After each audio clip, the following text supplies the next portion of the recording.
దాన్ని అనుభవిస్తారని అంటారు. కాబట్టే గణేశుడు ప్రతి శుభకార్యంలో తొలి పూజ అందుకుంటూ ఉంటాడు. కాబట్టి ప్రతి ఒక్కరూ ఓ కార్యం తలపెట్టినా ఆ కార్యంలో అన్ని సమస్యలను, ఇబ్బందులను తొలగించేవాడని ఈయనను విఘ్నేశ్వరుడు అని కూడా అంటూ ఉంటారు. గణేశుడి కరుణ పొందటానికి, కష్టాలను అధిగమించడానికి గణేశుడికి ఎంతో భక్తి శ్రద్ధలతో పూజించడం చాలా మంచిది. వినాయక చవితి తర్వాత గణేశుడికి ప్రాధాన్యత ఉన్న దినము ఈ సంకటహర చతుర్థి. ఈ రోజున ఉపవాసం ఉండటము, వ్రతం చేయడము, దానం చేయడము మొదలైన పనులు చేస్తే వినాయకుడు చాలా సంతోషిస్తాడు. అయితే ఇది ఎలా చేయాలో, ఎలా చేస్తే వినాయకుడు తృప్తి చెందుతాడో ఇప్పుడు తెలుసుకుంటే ఈ సంకటహర చతుర్థి పూజ వ్రతాన్ని సాధారణంగా పెళ్ళైన మహిళలు చేస్తూ ఉంటారు. ఇలా చేయటం వల్ల మహిళల పిల్లలు, భర్త క్షేమంగా ఉండటము, కుటుంబ సమస్యలు తొలగిపోవటం వంటివి జరుగుతాయని నమ్మకం కూడా ఉంది. ఈ చతుర్థి వ్రతం ఆచరించడం వల్ల మనం చేసే పనుల్లో విజయం సాధించడము, కీర్తి పెరగడం జరుగుతుంది. మరీ ముఖ్యంగా సంకటహర చతుర్థి రోజున చంద్రుడికి అర్ఘ్యం ఇస్తే మన జాతకంలో చంద్రుని స్థానం బలపడుతుంది. కాబట్టి ఈరోజు సాయంత్రం సమయంలో చెక్కపీట వేసి దాని మీద పసుపు లేదా ఎరుపు రంగు వస్త్రాన్ని పరిచి ఈశాన్య మూల మట్టితో చేసిన వినాయకుడిని లేదా చిత్రపటాన్ని ఉంచాలి. తర్వాత పండ్లు, పూలు, అక్షతలు, నైవేద్యము మొదలైనవి మన శక్తి కొలది సమర్పించి పూజించాలి.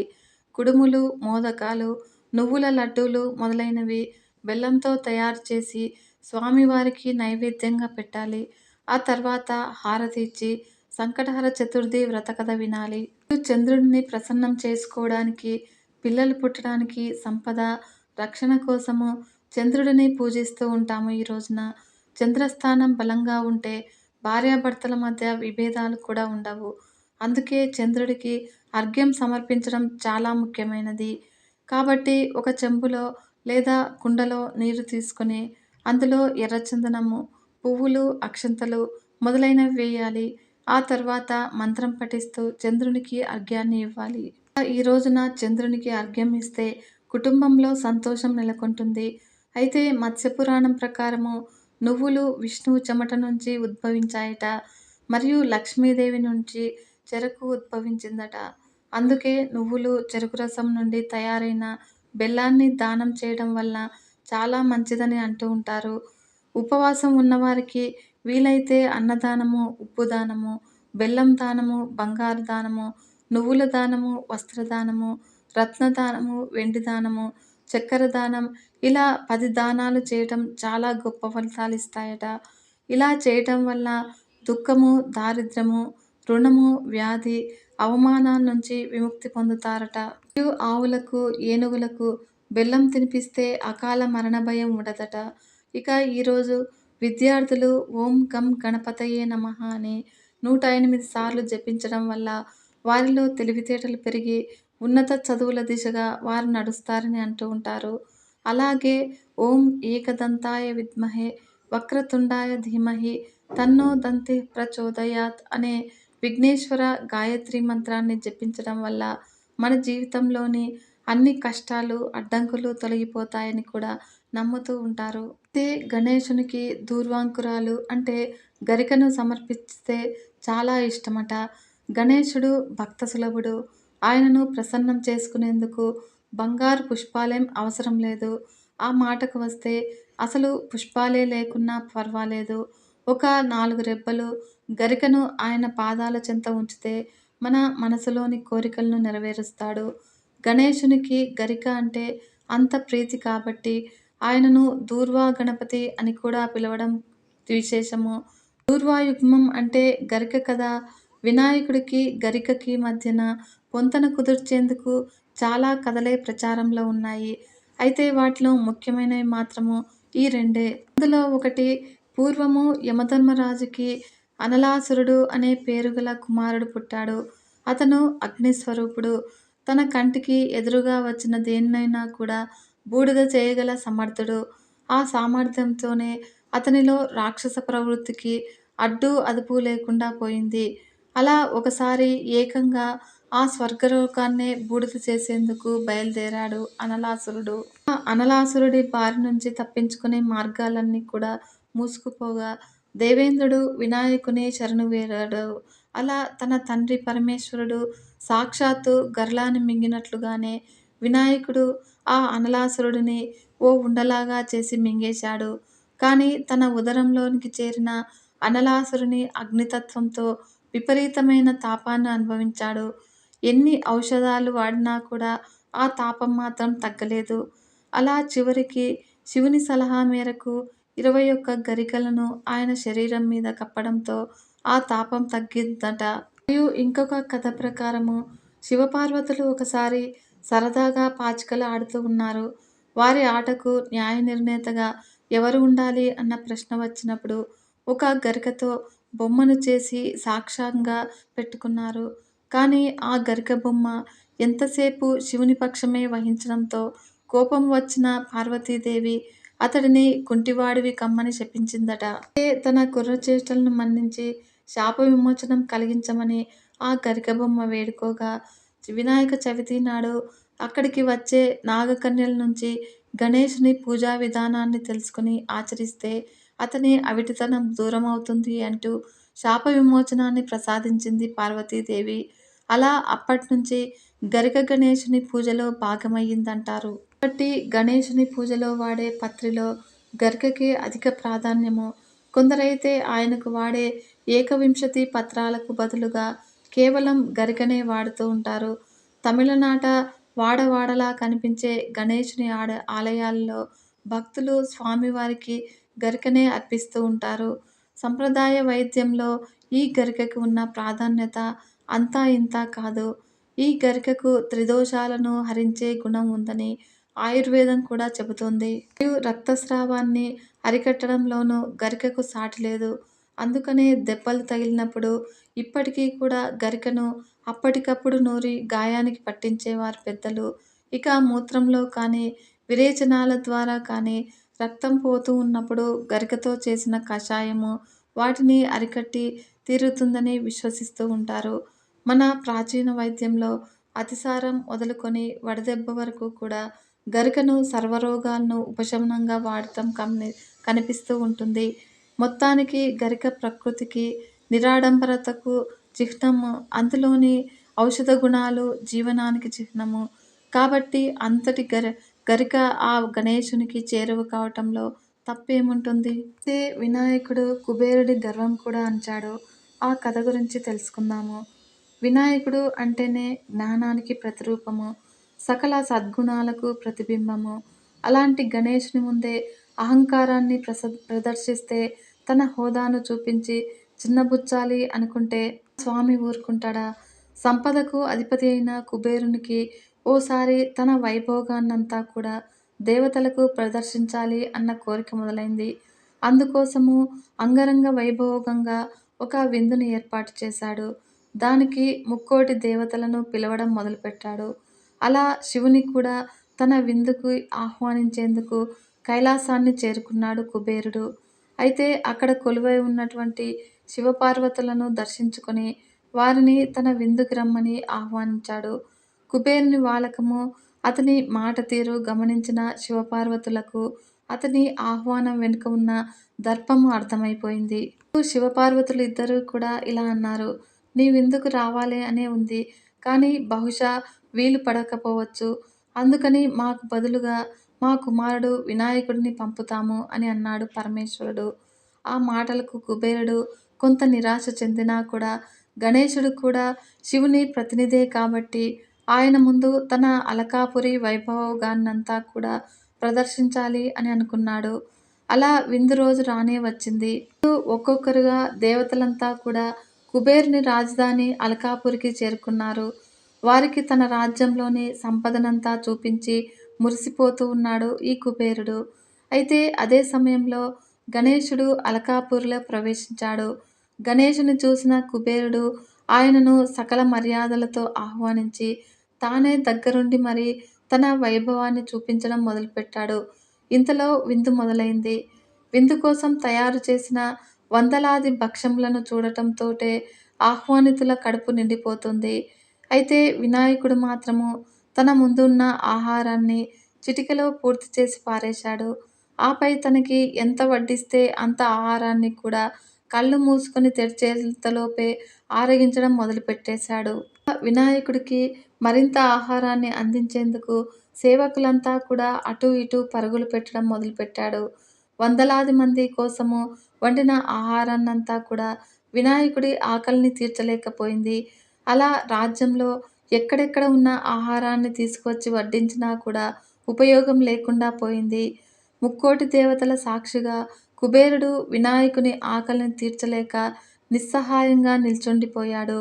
అప్పుడు ఆకలి తీరని వినాయకుడు మాత్రము తన ముందు ఏది కనిపిస్తే దాన్ని గుటుక్కుమనిపించే చేయడము మొదలుపెట్టాడు. ఇదే పరిస్థితి ఇలాగే కొనసాగితే తన అలకాపురి రాజ్యం మొత్తము వినాయకుని ఆకలికి ఆజ్యమైపోతుంది అని అర్థమైపోయింది కుబేరునికి. అప్పుడు వెంటనే పరుగులెత్తుకుంటూ వెళ్ళి కైలాసానికి చేరుకున్నాడు. అలా జరిగిందంతా కూడా శివునికి వివరించి శరణు వేడుకున్నాడు. నాకు బుద్ధి వచ్చింది స్వామి. ముల్లోకాలకు అధిపతివైన నీ ముందే నా దర్పాన్ని ప్రదర్శించాలి అని అనుకున్నాడు. ఇప్పుడు నా అస్తిత్వానికే ముప్పు వచ్చింది. కాబట్టి దయ ఉంచి నన్ను రక్షించు అంటూ సాగిలపడ్డాడు. ఆ కుబేరుని బేలమాటలు విన్న పరమేశ్వరుడు చిరునవ్వుతో భక్తి వినయాలతో ఒక గుప్పెడు మెతుకులను గణేశునికి అర్పించినా కూడా అతని ఆకలి తీరుతుంది.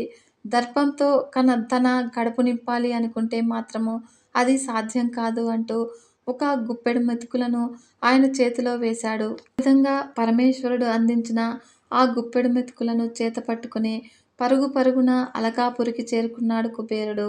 అక్కడ తన ఆకలితో ఏకంగా అలకాపురినే భక్షించేందుకు సిద్ధంగా ఉన్నటువంటి వినాయకునికి చేతులు జోడించి శివుడు అందించిన గుప్పెడు మెతుకులను ప్రసాదంగా అర్పించాడు. అలా ఆ గుప్పెడు మెతుకులతో వినాయకుని ఆకలి తీరిపోయింది. గణేశుని ఆకలితో చిన్నాభిన్నమైపోయిన తన రాజ్యాన్ని, చిన్నపోయిన తన పరివారాన్ని చూసుకుని కుబేరుడు స్థాణువై ఉండిపోగా, వినాయకుడు మాత్రము బొజ్జను తడుముకుంటూ చిరునవ్వుతో కైలాసానికి బయలుదేరాడు. కాబట్టి ఎంతటి వారికైనా కూడా గర్వం పనికిరాదు అన్న నీతి ఈ కథలో కనిపిస్తుంది. అంతేకాదు దర్పంతో కాకుండా భక్తితోనే ఆ గణపతి మనసుని జయించగలమన్నది బోధ వినిపిస్తూ ఉంటుంది. ఇందులో చాలామందికి వినాయకుడి గురించి మనందరికీ తెలుసు. కానీ వినాయకి గురించి మనలో ఎవ్వరికీ కూడా తెలీదు. ఇంకా వినాయకి గురించి ఇప్పుడు తెలుసుకుందాము. ఆంజనేయుని లాగానే వినాయకుడు కూడా గోటక బ్రహ్మచారి అని ఒక నమ్మకము. అయితే చాలా సందర్భాల్లో ఆయనకి ధర్మపత్నిగా వేర్వేరు దేవతల పేర్లు వినిపిస్తూ ఉంటాయి. అయితే ఉత్తరాదిలో ఆయనను సిద్ధి, బుద్ధి అనే దేవతా సమేతంగా ఆరాధించడం కనిపిస్తూ ఉంటుంది. అక్కడక్కడ వృద్ధి అనే మరో దేవత పేరు కూడా గణపతి ధర్మపత్నిగా వినిపిస్తూ ఉంటుంది. అయితే కొన్ని చోట్లయితే లక్ష్మి లేదా సరస్వతీదేవి వినాయకునికి తోడుగా కనిపిస్తూ ఉంటారు. కానీ చాలా అరుదుగా వినాయకి అనే సహచరి పేరు కూడా వినిపిస్తూ ఉంటుంది. ఆ విశేషాలేంటో ఇప్పుడు తెలుసుకుందాము. వేల ఏళ్ల క్రిందటే గణేశుని స్త్రీ రూపమైనటువంటి వినాయకి ప్రతిమలు వేల సంవత్సరాల నుంచే ప్రాచుర్యంలో ఉన్నాయి. రాజస్థాన్లో లభించిన క్రీస్తుపూర్వం నాటి ఒక వినాయకి టెర్రస్ కోట ప్రతిమను ఇందుకు ఉదాహరణగా చెబుతూ ఉంటారు. వినాయకికి సంబంధించి ప్రత్యేక ఆలయాలు లేనప్పటికీ సుచీంద్రము, అయ్యనాడు వంటి ప్రాచీన ఆలయాల్లోని గోడల మీద వినాయకి శిల్పాలు కనిపిస్తూ ఉంటాయి. అయితే పురాణాల్లో ప్రస్తావనను బట్టి వినాయకి గురించి జనబాహుళ్యంలో పెద్దగా ప్రచారంలో లేనప్పటికీ మన పురాణాల్లో మాత్రము ఈమె ప్రస్తావన తరచూ కనిపిస్తూ ఉంటుంది.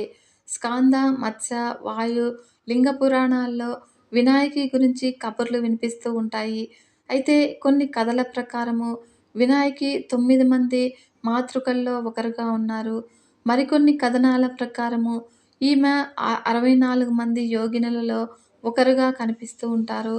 ఈ వినాయకికి సంబంధించి అత్యంత ఆసక్తికరమైన మరియు స్పష్టమైన కథనం మాత్రము అంధకాసురుని వధ సందర్భంగా వినిపిస్తూ ఉంటుంది. పూర్వము పరమేశ్వరుడు ఒకానొకప్పుడు లోకకంటకుడైనటువంటి అంధకాసురుడు అనే రాక్షసుని వధించడానికి బయలుదేరాడు. కానీ అంధకాసురునికి ఒక విచిత్రమైన వరం ఉంది. అదేమిటి అంటే అతని రక్తం నేల మీద పడగానే ప్రతి ఒక్క రక్తపు బొట్టు నుంచి ఒక్కో అంధకాసురుడు ఉద్భవిస్తూ ఉంటాడు. అలా అంధకాసుని రక్తము నేల మీద పడకుండా చూడటానికి ప్రతి ఒక్క దేవత నుంచి స్త్రీ రూపాలు వెలికి వచ్చాయట. అలా వినాయకుని నుంచి వెలికి వచ్చిన స్త్రీతత్వమే వినాయకి రూపము. ఇంకా గజాననుని, గణేశుని, విఘ్నేశ్వరి ఇలా వినాయకికి వివిధ పేర్లు కనిపిస్తాయి. చాలా సందర్భాల్లో ఆమెకు వినాయకునికి మధ్య స్పష్టమైన సంబంధం చెప్పనప్పటికీ ఆమె రూపం మాత్రము అచ్చు వినాయకునిలాగే ఉండటం చాలా విశేషము. పరుశుగొడ్డలి, మోదకాలను ధరించిన వినాయకి రూపమే ప్రాచీన శిల్పాల్లో కనిపిస్తూ ఉంటుంది. ఈ వినాయకిని విఘ్నాలకు అధినేత్రిగా భావిస్తూ ఉంటారు. స్త్రీ దేవతలకు అధికంగా ప్రాధాన్యతను ఇచ్చే తాంత్రిక ఆచారాల్లో వినాయకి ఆరాధనకు ప్రత్యేక స్థానం కూడా ఉంది. అయితే ప్రకృతిలోని పురుషతత్వము, స్త్రీతత్వము ఉన్నట్లే ప్రతి దేవతకి తప్పకుండా స్త్రీ స్వరూపాన్ని ఆపాదించడము మన తత్వంలోనే ఉంది. ఎందుకంటే ఈ 2 గణాలు కలిస్తేనే పరిపూర్ణత అని మనకు తెలుసు. మరి ఆ గణేశుని స్త్రీ స్వరూపంగా వినాయకుని ఆరాధించడంలో వింతేముంటుంది? గణేశుని ఏకదంతుడు అంటూ ఉంటారు కదా! అయితే ఈ కథ మనలో ఎంతమందికి తెలుసు?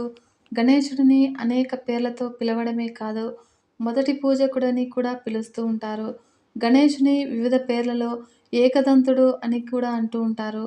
అంటే ఒకే దంతాన్ని కలిగి ఉంటాడు. అదే గణేశుడి దంతానికి సంబంధించి అనేక జానపద కథలు కూడా ఉన్నాయని మనం గమనించవచ్చును. మీరు జానపద కథలలో చెప్పబడినటువంటి వినాయకుడిని చూసినప్పుడు లేదా వినాయకుని బొమ్మను లేదా విగ్రహాన్ని చూసినప్పుడు వినాయకుడి దంతాల్లో ఒకటి తప్పిపోయినట్లుగా స్పష్టంగా కనిపిస్తుంది. ఇంతకీ వినాయకుడి దంతము ఒకటి విరగడానికి కారణం ఏమిటి? దీనికి సంబంధించిన ఈ కథ ఇప్పుడు తెలుసుకుందాము. వినాయకుడి విరిగిన దంతాల్లో మొదటి కథ. ఒకరోజు శివుడు తన ధ్యాన గదికి కాపలాగా వినాయకుడిని నియమించాడు. అప్పుడు శివుడి ఈ నిర్ణయమే గణపతిని ఏకశిల పొందేలాగా చేసింది. శివుడు గణపతిని కాపలాగా ఉంచి ధ్యానం పూర్తయ్యే వరకు కూడా ఈ గదిలోనికి ఎవరిని అనుమతించవద్దునని ఆదేశించాడు. అలా తండ్రి మాట ప్రకారము వినాయకుడు ఎవరిని కూడా లోపలికి రానివ్వకుండా గదికి కాపలాగా ఉన్నాడు. అయితే అదే సమయంలో పరశురాముడు శివుని ఆశీర్వాదం కోసం వస్తాడు. ఈ విధంగా పరశురాముడు పరమేశ్వరుని ధ్యాన మందిరం వైపు అడుగులు వేస్తూ ఉండగా గణేశుడు అతన్ని అడ్డుకున్నాడు. దీంతో పరశురాముడికి కోపం వచ్చింది. అప్పుడు కోపంతో పరశురాముడు తన చేతిలోని గొడ్డలిని ఎత్తి గణేశుడిపైకి విసిరాడు. అలా గణేశుడు తన దైవిక శక్తితో గొడ్డలిని ఆపగలిగాడు. కానీ గణేశుడు అలా చేయలేదు. ఈ గొడ్డలి నీకు తన తండ్రి ఆశీర్వాదము కనుక ఈ గొడ్డలిలో తన తండ్రి గౌరవం ఉంది. కాబట్టి దాని దెబ్బ తినడానికి ఆయన సిద్ధంగా ఉన్నాడు. అలా ఆ గొడ్డలి దెబ్బ వినాయకుడి దంతానికి తగిలి విరిగింది. అప్పట్నుంచి గణపతిని ఏకదంత అని పిలుస్తూ ఉన్నారు. ఇదే గణేశుని విరిగిన దంతాల రెండవ కథ. ఒకసారి రాత్రి సమయంలో గణేశుడు ఒక శుభకార్యంలో బాగా తిని పెద్ద బొడ్డుతో వచ్చాడు. ఆ రోజు పౌర్ణమి రోజు. వినాయకుడు వెళుతూ ఉండగా పొదల మధ్య నుండి ఒక పాము అతని వాహనంగా అటువంటి ఎలుకపై పొంచి ఉంది. అతిగా భోజనం చేసి కింద పడిపోయిన గణేశుడు లేవడానికి ఇబ్బంది పడుతూ ఉన్నాడు. ఈ దృశ్యం చూసి పౌర్ణమికి నవ్వు వస్తుంది. అది చూసి చంద్రునికి నవ్వడం మొదలుపెట్టాడు. అప్పుడు చంద్రుడు తనను చూసి నవ్వుతూ ఉన్నాడని తెలుసుకున్న వినాయకుడికి విపరీతమైన కోపం వస్తుంది. అదే కోపంతో వినాయకుడు తన దంతాన్ని విరిచి చంద్రునిపైకి విసిరాడట. ఇది చంద్రుని ముఖాన్ని మరక చేస్తుంది అని. అప్పుడు గణేశుడు చంద్రునికి ఒక శాపం పెడతాడు.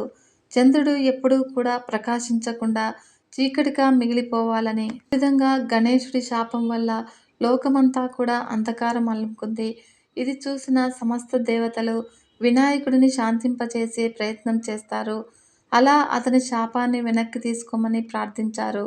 కనుక ప్రతి 28 రోజులకు ఒకసారి మాత్రమే చంద్రుడు క్షీణిస్తాడు అనే వరం ఇచ్చాడు. ఈ విధంగా ఆ దేవుని కోరికపై తన శాపం యొక్క ప్రభావాన్ని తగ్గించడానికి గణేశుడు అంగీకరించాడట. కనుక అప్పటినుంచి గణేశుడిని ఏకదంత అని పిలుస్తూ ఉన్నారు. విన్నారు కదా ఫ్రెండ్స్! ఈ వీడియో మీకు నచ్చినట్లయితే ఒక చిన్న లైక్ చేసి మన ఛానల్‌ని ఇంతవరకు సబ్స్క్రైబ్ చేసుకోకుంటే సబ్స్క్రైబ్ చేసుకొని సపోర్ట్ ఇవ్వండి ఫ్రెండ్స్. మరొక మంచి వీడియోతో మీ ముందుకొస్తాను. అంతవరకు సెలవు. నమస్కారం.